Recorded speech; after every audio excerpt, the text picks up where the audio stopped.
Well, over a year after Nigeria privatized its power sectors, blackouts remain common, and many Nigerians rely on generators to keep the lights on every day. Stein reports from Abuja on why privatization hasn't yet improved the power situation in Africa's second largest economy and what more needs to be done to generate and transmit enough electricity.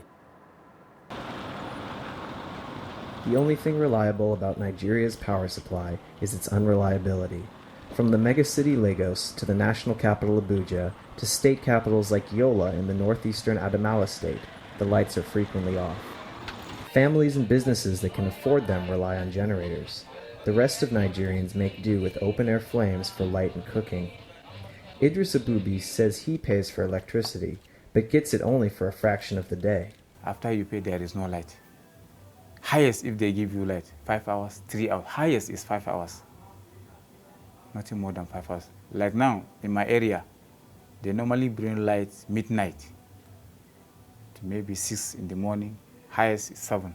They took it. Then you spend the whole rest. Then you spend the rest of the day without light. If you're a businessman, you must own your generator.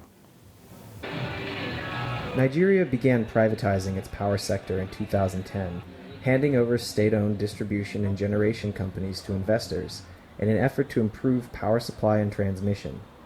The Yola Electricity Distribution Company serves between 180,000 and 200,000 people in the country's northeast. But company spokesman Aliyu Hassan Ardo says the company often does not get the 3.5% of available capacity promised to them, hence the blackouts.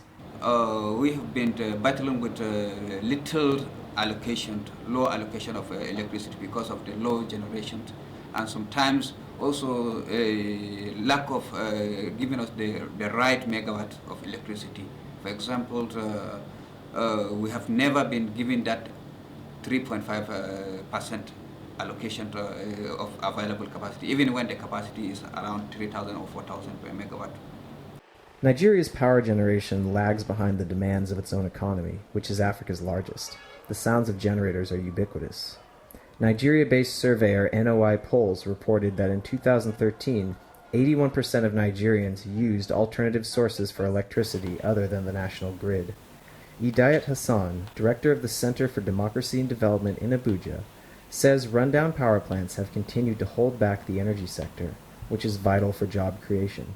Because you have infrastructural deficits. You have there is a culture of maintenance rather than building. So when you have all these old, decrepit power plants that predates decades and not many are being built, what they are trying to do is to maintain them. The reality is obvious. That reality, for many in Nigeria, is simple. No power, no money. Stein for VOA News, Yola.